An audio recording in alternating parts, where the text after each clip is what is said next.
A biblical perspective on life, culture and current events. This is 2020 on Vision. We're turning our attention towards the active and growing threats to our freedoms in Australia, and maybe there's a little bit of a legal conversation coming over this next hour. How laws are changing. We might be wondering if our Australian democracy is strong enough to resist moves towards the concept of an elected dictatorship. Well, sounds harsh, doesn't it? Well, with each new piece of legislation, there is a sense of gradualism, leading to what our special guest today calls tyranny. It's not the first conversation we've had about government overreach, woke ideology, threats to religious freedom and shifts towards authoritarianism, even here in Australia. Well, our special guest is Dr. Augusto Zimmermann. He is now Foundation Dean and Professor of Law at Alphacrucis University College in Sydney, a prolific author, a former WA Law Reform Commissioner, and his latest book is called Against Tyranny. Augusto, a special welcome back to 2020. Thank you, Neil. It's a pleasure to talk with you. Augusto, right into the thick of things right now. You're not mincing words at all. You're not tiptoeing around the likely outcomes, a trajectory where we're headed in Australia. And if I'm just drawing attention, even the title of your Chapter 11 in your new book, it's entitled Constitutional Monarchy or Elective Dictatorship: Why Australia Has Become an Elective Dictatorship. Let me ask you right from the outset, do you think we're already there, or are we on the way there? Now, that is out there already there. One of them is the lack of proper accountability. There is no proper separation of powers. And the executive is entirely controlled by a small group of people who can control the lower house.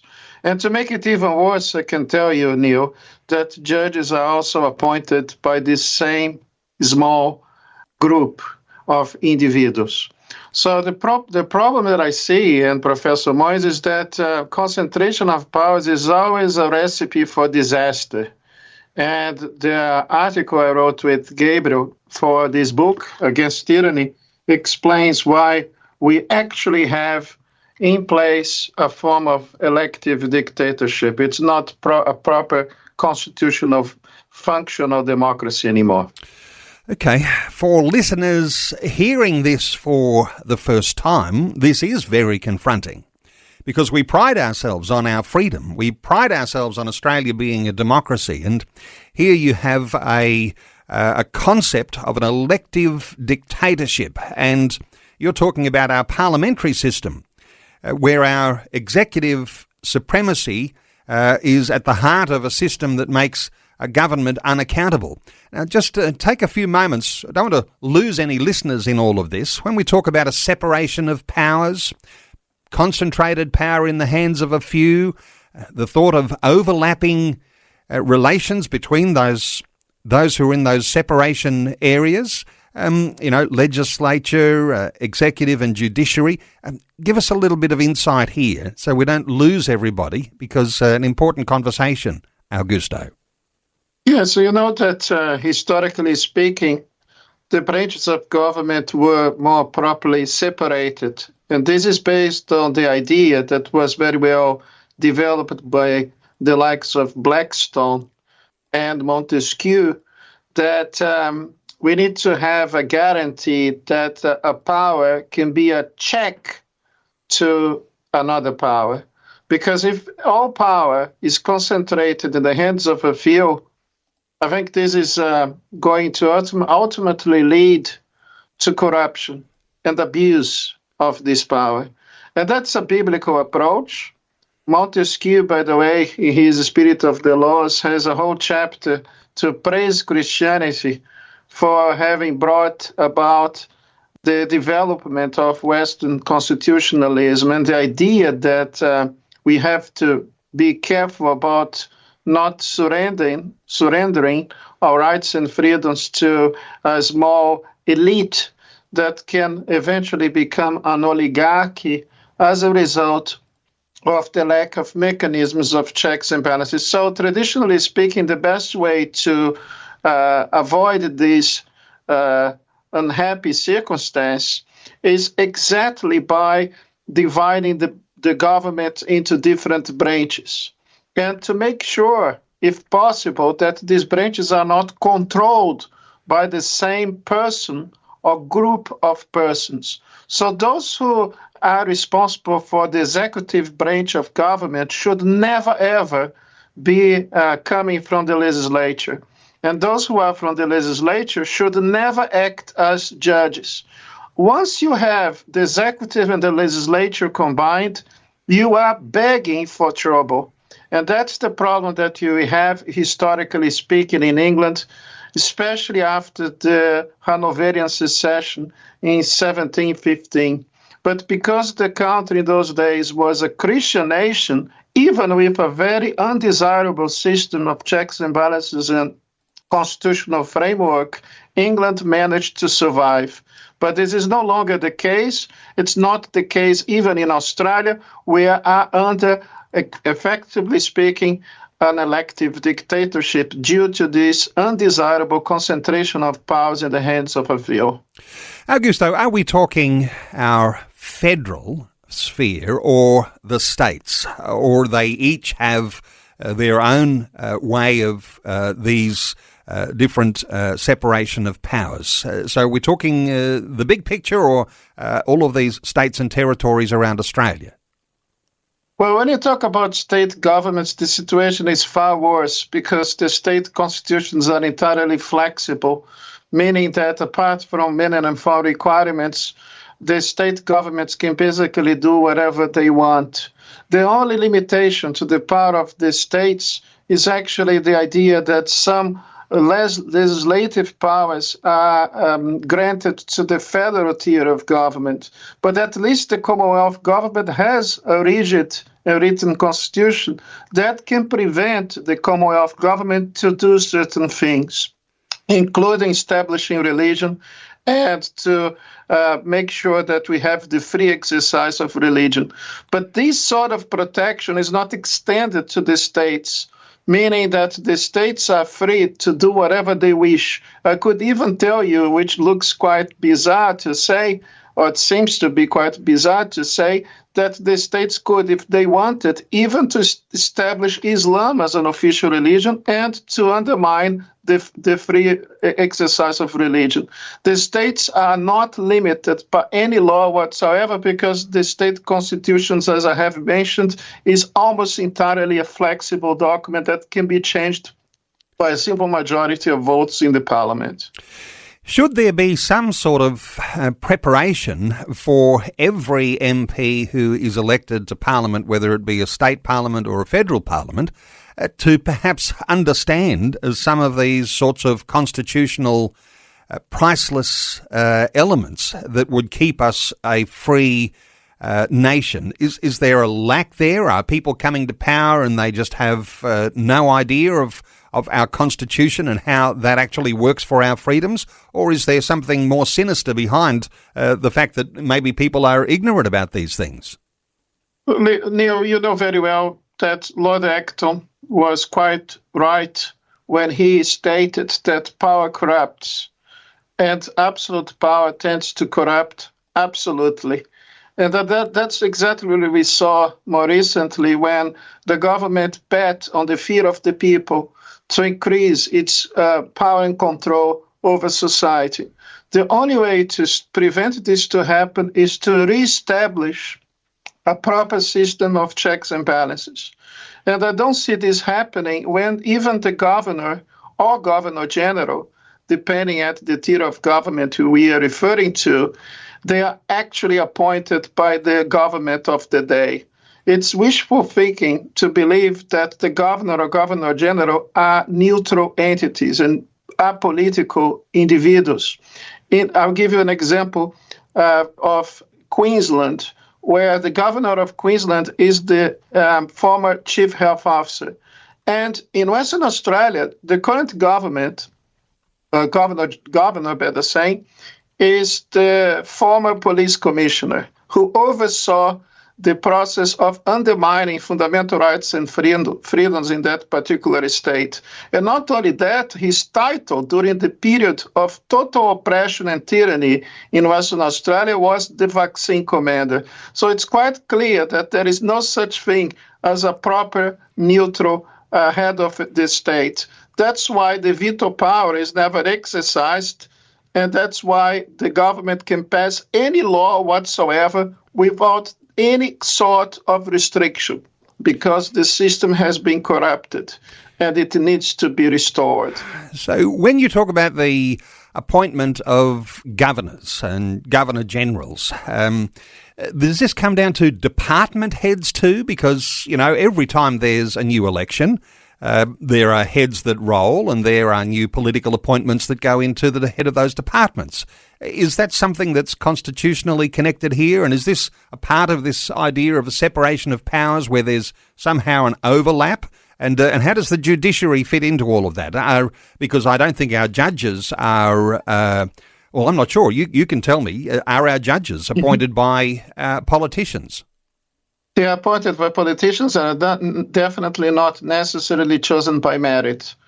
And the fact that they are appointed by politicians tells me that it might be so that, as you say, they have appointed by reasons other than necessarily merit. And I can so because I was once upon a time a law reform commissioner, and they needed my presence at the commission because in those days I was belonging to a certain political party.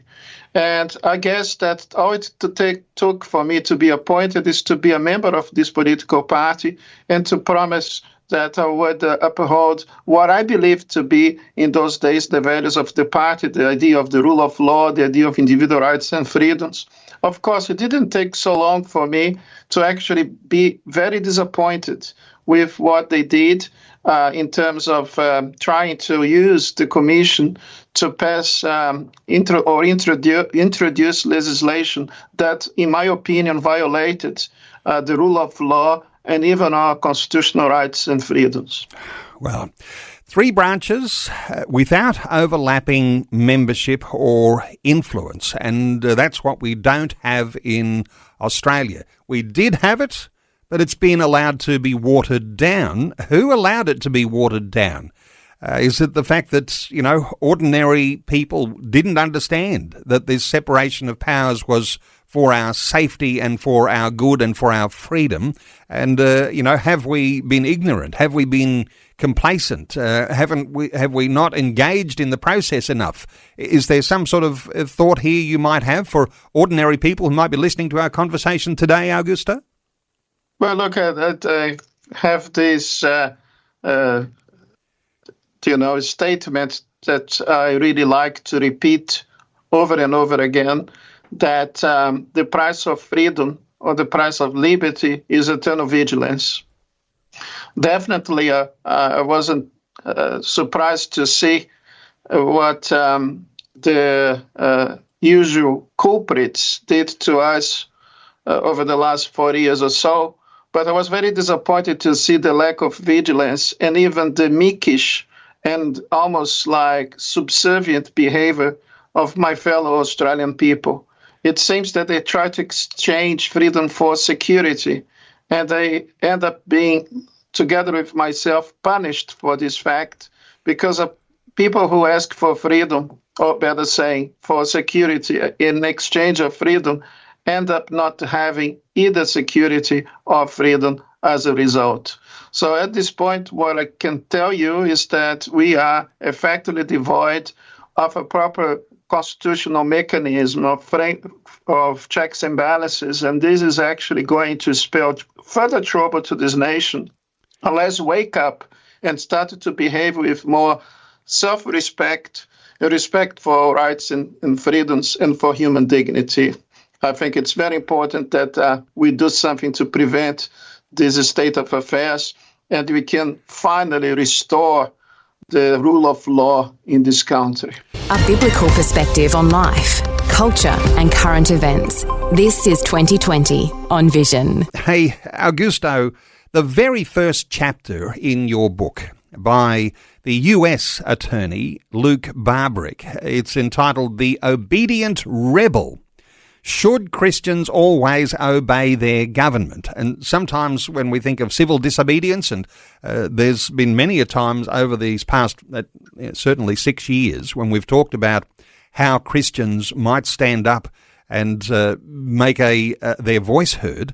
When we talk about the obedient rebel, you've opened the book with this chapter 1. It must be something pretty important here to recognise that Christians ought not to be just sitting back or having our head in the sand. What are your thoughts here? Well, look, this is a very important chapter. It's chapter 1 of Against Tyranny, this book. And it is written by a U.S. attorney.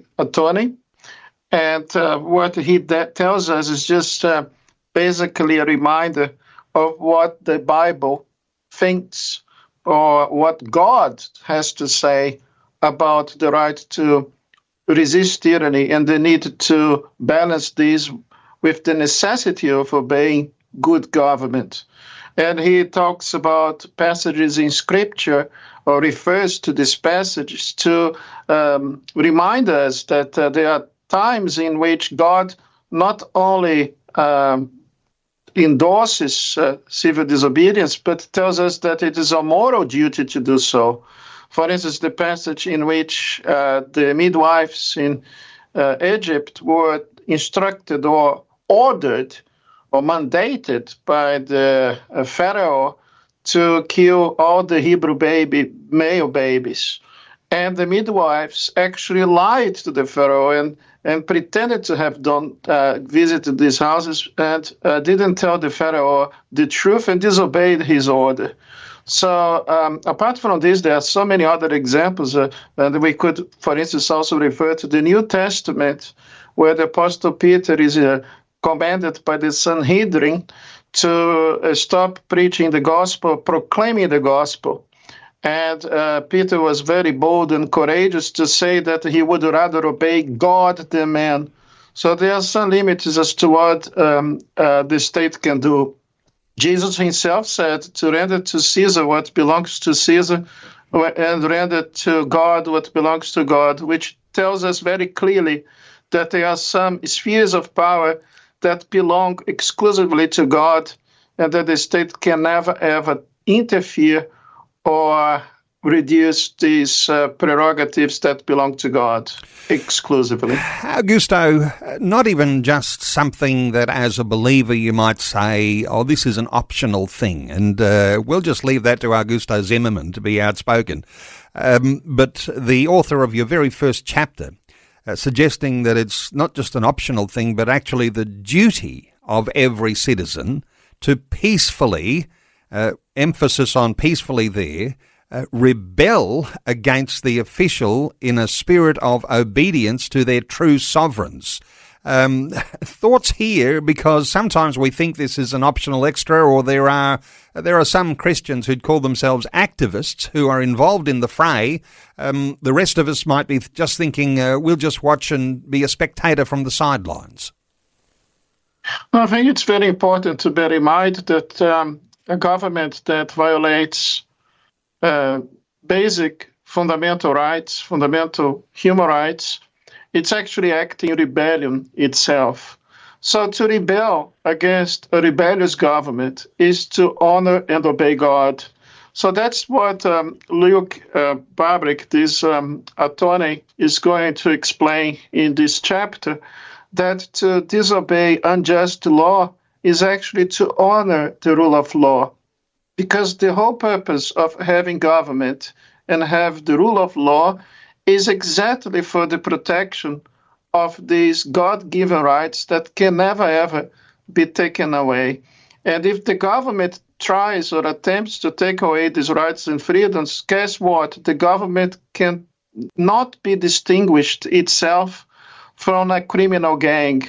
St. Augustine used to say that the difference between a criminal organization and a government is that they are created by God to provide for the expansion of good or the protection of the good against do evil. And that's found in chapter 13 of the letter of Paul to the Romans, where Paul clearly says that the purpose of government is to do good, to protect those who do good, and to punish those who do evil. If the government does the opposite, it ceases to have God's endorsement, and it's actually acting in a similar fashion as the first rebel did when he rebelled in heaven against God and took 1/3 of the angels with him. So a government that acts against God's law, ceases to have legitimacy. It's actually working for the enemy and not for God. Okay. 1-800-316-316 to join in our conversation. Let's take a call. Jim is in Margate in Queensland. Hello, Jim. Welcome along. Yes, good morning. Thank you for that, Augusto. I really appreciate your thoughts. You've given us the issue. How do the average Joe Blow do something about it? Now, we've got the mainstream media that you're fighting against as well. That's the one point. And the second point is they're bringing in another law with regards to the banning with the under-16s and all that sort of stuff. Where do you stand on that as well? Augusto.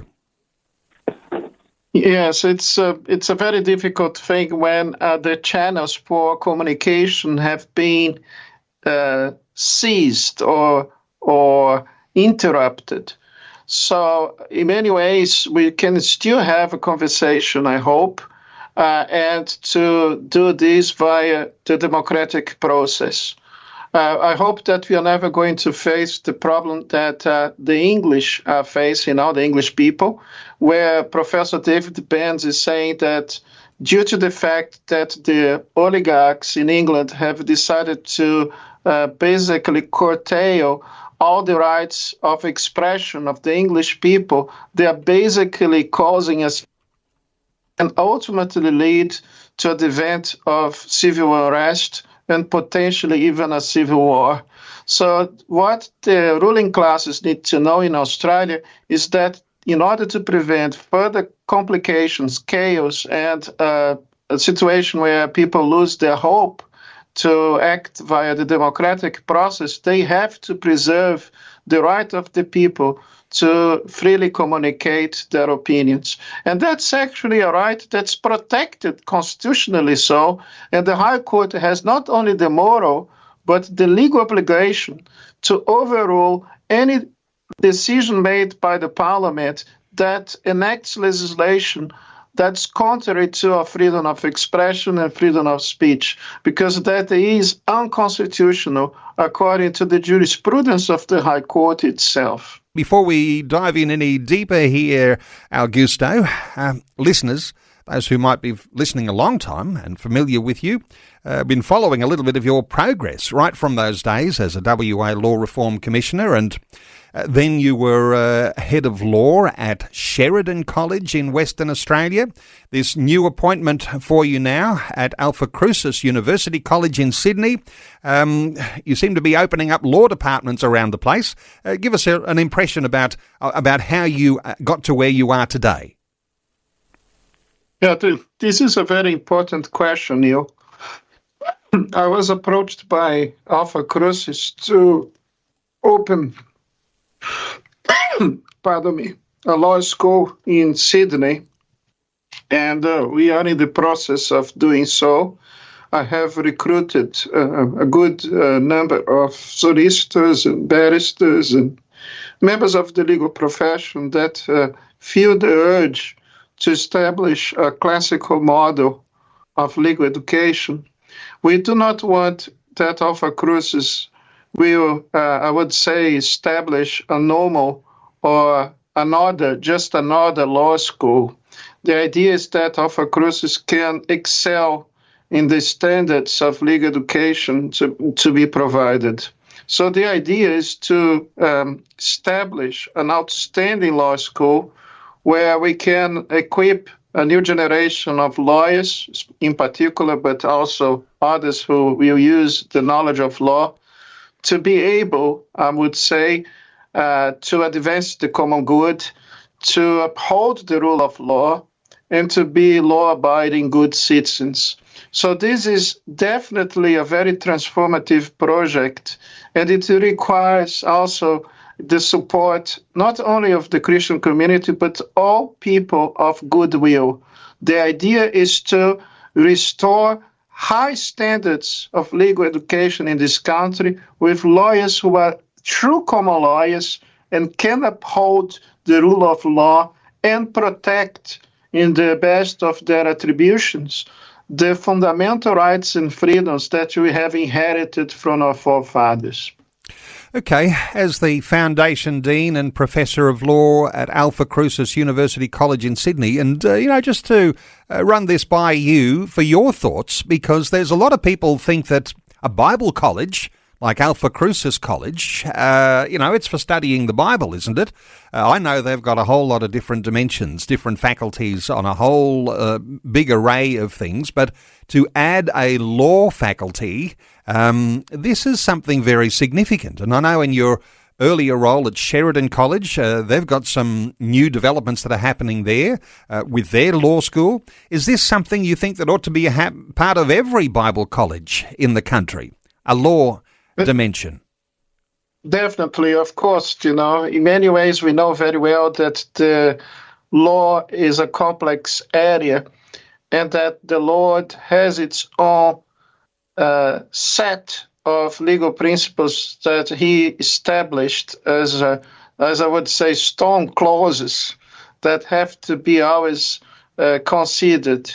And definitely, there is no doubt that the common law has a very strong, very deep Christian root. I have written 3 books to explain the subject in that 3-volume collection published by Court about 7 years ago, entitled The Christian Foundations of the Common Law.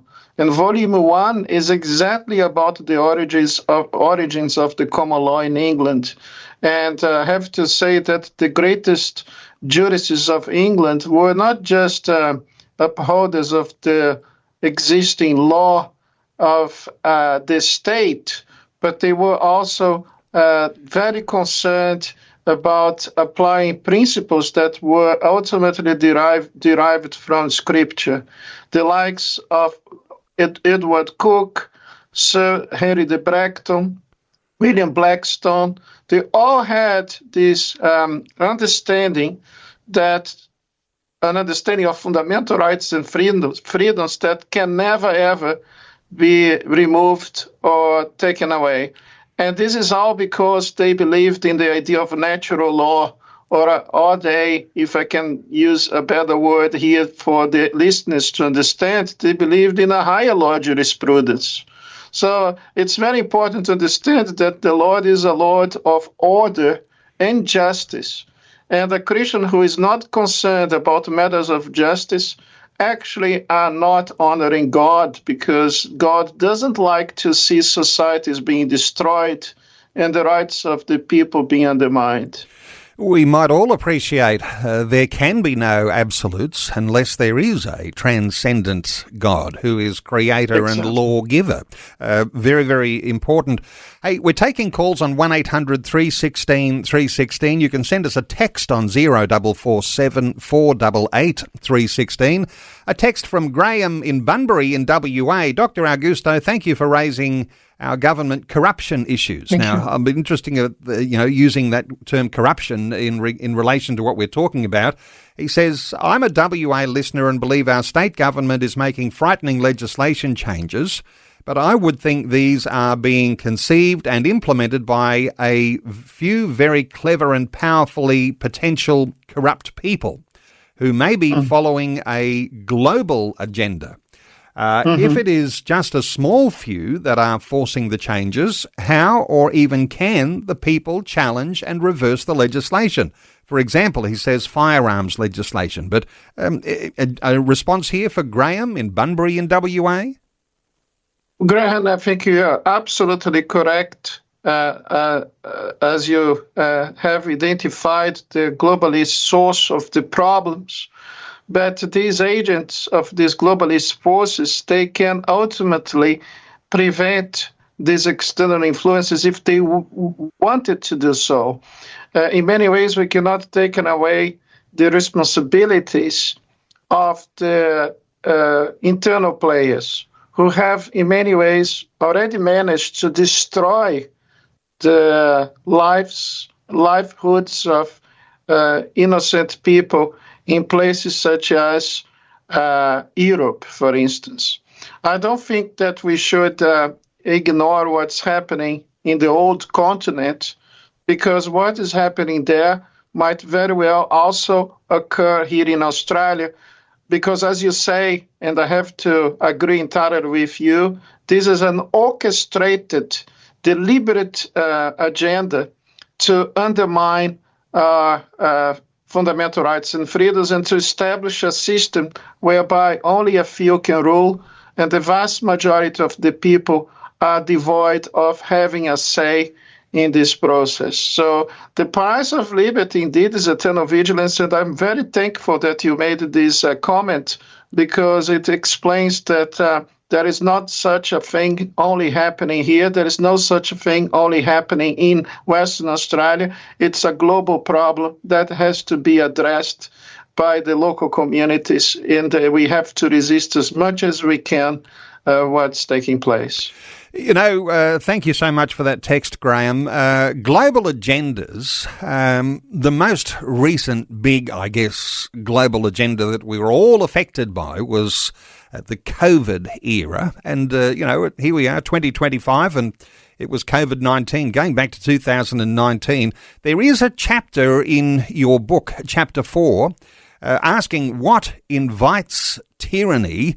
I wonder if you've got any thoughts here, because it seems to be there's a fear factor involved, and we might all see ourselves in the big picture when we talk about fear and how tyranny comes. What are your reflections on your Chapter 4?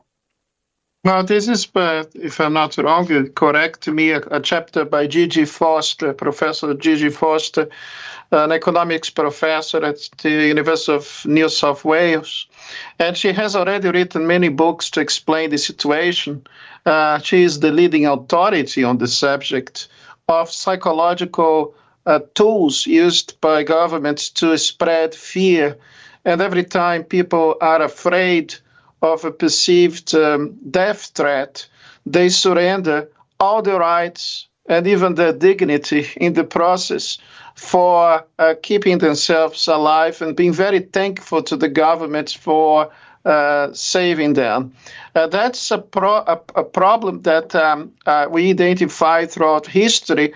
Aristotle, the Greek philosopher himself, said that is one of the best strategies used by tyrants, is to create fear in the population and promise as a result to provide the level of protection that is demanded and begged by the people. The Nazis did it very well in the 1930s when they spread the fear of the Jewish threat to the society. And that's why we have one of the first exercises of the so-called emergency power that was used in the 1930s in Germany exactly to suspend the rights and freedoms that were provided by the German Constitution of the 1930s. We had the same formula, not to say that they were Nazis, but what I say is that the formula was repeated in Australia with COVID, which basically rendered certain provisions of the Constitution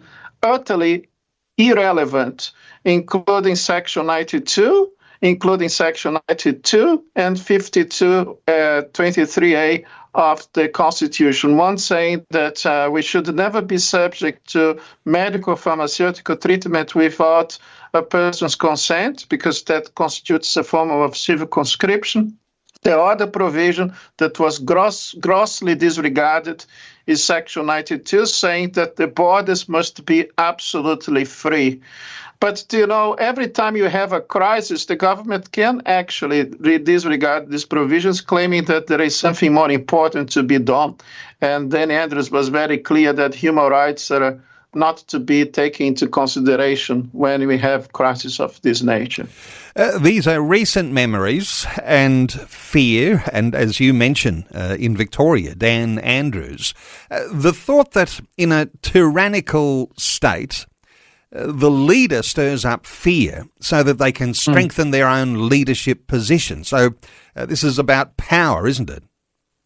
Yes, exactly. And you know, that's the best way to go when power needs to be accumulated, is to give a good excuse for such a thing to ultimately take place.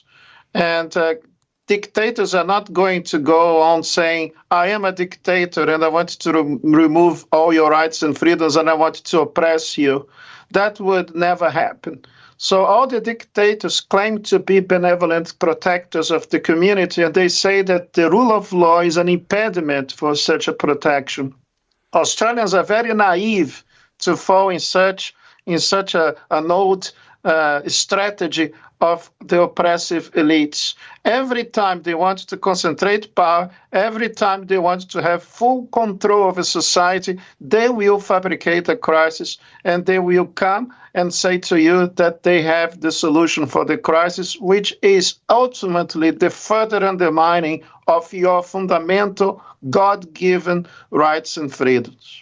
Okay, a text that's come through from Tasmania, and you can send us a text. You might have your own thoughts to offer on 0447 488 316. Catherine in Hobart says, we have voluntary assisted dying legislation in Tasmania. Nurses are now receiving education which pressures us to evangelise voluntary assisted dying without waiting for palliative patients to first raise the issue. If we don't, we're told we could face consequences and potentially lose our registrations. As a Christian, I now have to speak up instead of bowing down to these laws I don't agree with. I'm keen to hear your thoughts. A thought or two for Catherine from you, Augusto. Well, when I was the senior vice president of the Liberal Party, my division, I had a conversation with a former premier of Western Australia, where he was telling me that he believed in climate change, man-made climate change, and that we need to somehow problem by considering the reduction or considerably reducing the size of the world population. These people have been, over the years, promoting a pro-death agenda. The current health minister in Western Australia is well known for supporting abortion on demand and also euthanasia. So when they came up with the idea that I needed to be inoculated in order to be having my life saved from a deadly virus, I would be really stupid to believe that these people have any concern for preserving human life. I think this is one of the problems in Australia, to think that the politicians are good, noble people who only want the best of us. Unfortunately, I must tell you that many politicians are narcissistic characters who are there just for more power and control over society, even though there are also very good people in parliament. You need to support them, and we need to show them the appreciation that they deserve to be interacting with people in such a very unpleasant environment, namely our parliaments. When you might be on the receiving end of consequences for not being obedient, and really appreciate where Catherine is coming from with her thought there, because under a tyrannical regime, those who dispute those sorts of actions are treated as enemies. Now, is that too big a word to use? I mean, if you're going to be disputing where the government wants you to place your allegiances, and even around moral issues of life that we're talking about here, enemies of the state. Is this where tyrants like to label you with these things? Definitely, and we have to accept that sometimes to stand for what is right and what is just can cause us can cost a price for us. So it's inevitable that this is the natural consequence of trying to do the right thing when you actually have to face an oppressive regime. And Professor Gabriel Moines and I, having the conscience of the problem, we are aware of the fact that this is actually a huge problem for those who attempt to honor God. We have decided that our next book will be on civil disobedience and the lawful limits to disobey unjust law. Aristotle, but also I would say St. Thomas Aquinas used to state that unjust law is no law at all. So it's not so much that you disobey law, but if the law is defective and is an instrument of evil and injustice, to disobey law is actually a moral duty of the Christian citizen. Augusto, just a few minutes remaining for our conversation. Let me just ask you about your book, Against Tyranny. It is a new book. In fact, you're about to have a book launch on the 18th of August, Monday the 18th of August, at Alphacrucis University College in Parramatta in Sydney. People need to register to be a part of that. It is a new book, and there are very well qualified contributors to it. I know that there'll be listeners who are inspired to get a hold of it. I guess is it available? Can you pre-order it? Is that the way it all works? Yes, so you can attend the book launch. It will be a very wonderful honor for us to have your presence at this book launch, which is going to be held at Alphacrucis on the 18th of August. The keynote speaker is an emeritus professor of law, Rex Adder, who is the leading authority on the subject of law and religion. He and me will be introduced by Sophie York, who is a legal theorist and law academic. It's going to be an excellent event. I'm 100% sure that those who will be present are not going to be disappointed. And all details are found at Try Booking. You just Google Against Tyranny, book launch, and then you'll find all the details about this book launch. I would love to have your presence. I would love to be able to receive you at Alphacrucis very warmly. So. And certainly for listeners in Sydney, that might be something you can be a part of, Monday the 18th of August. Hey, Augusto Zimmermann, mentioning just a few of the books that you've written. I mentioned you're a prolific author. You really are. Those 3 volumes you mentioned a little earlier on Christian Foundations of the Common Law. You've written some books called Wokeism, The Unlucky Country, Merchants of Death, Global Oligarchs and Their War on Humanity. There was The Spirit Behind the Voice. There was the very controversial one, Deconstructing ScoMo. All about former Prime Minister Scott Morrison, and you're also into like Western legal theory. So your books, they not only are legal textbooks, but you also like to venture into those sorts of things that are so current in the way that our society is being shaped around those sorts of issues as well. For listeners, you might want to connect with our special guest, Augusto Zimmermann, a new website to just point to, ac.edu.au. That's the website of Alphacrucis University College. And no doubt you can get a message to Augusto Zimmermann at ac.edu.au. The book is called Against Tyranny. Augusto Zimmermann, thank you so much for sharing your insights with us today on 2020. Thank you very much, Neil. Keep up the good work. Thanks for taking time to listen to this audio on demand from Vision Christian Media. To find out more about us, go to vision.org.au.